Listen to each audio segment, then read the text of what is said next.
Bonsoir à tous. Début de la 8e semaine du procès de Frédéric Péchier à Besançon. Le médecin anesthésiste soupçonné d'avoir empoisonné 30 personnes, dont 12 sont décédées.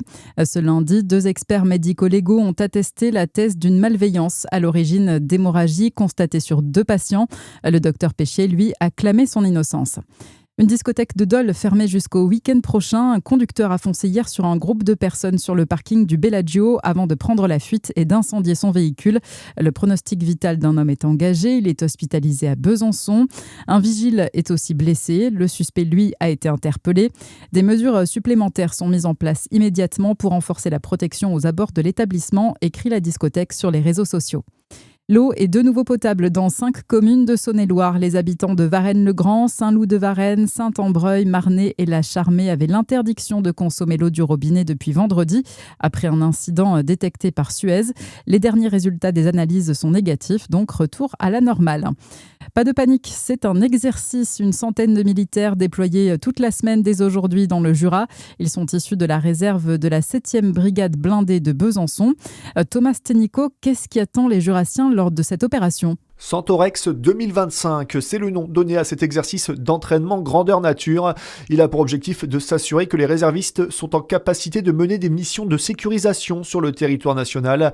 À pied ou à bord de véhicules légers, les militaires vont sillonner le centre-ville de Dole et de Champagnole ou encore les pistes de l'aéroport de Dole-Tavaux. Si l'observation est bien sûr permise, il est interdit d'intervenir lors des opérations et de déranger les soldats lors de leurs activités. L'exercice doit se conclure par une cérémonie militaire à Lons-le-Saunier autour du monument aux morts de la ville vendredi matin. Les 7 régiments appartenant à cette brigade blindée réalisent d'importants recrutements depuis plusieurs années. L'objectif est de doubler le nombre total de réservistes à l'horizon 2030. Dans l'actualité aussi, suspension ou pas suspension de la réforme des retraites autour du budget de la sécurité sociale d'arriver à l'Assemblée. Cet après-midi, en commission, les députés ont rejeté la surtaxe sur les mutuelles qui devait permettre de financer la suspension de cette réforme. Le projet de loi de financement de la sécurité sociale arrivera dans l'hémicycle la semaine prochaine. En attendant, c'est le budget 2026 qui est examiné en ce moment.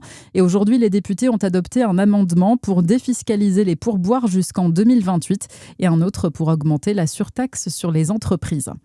Un lundi noir entre Paris et le sud-est. Depuis ce matin, le trafic est très perturbé. Au total, une centaine de TGV et 50 000 voyageurs impactés selon le ministère des Transports.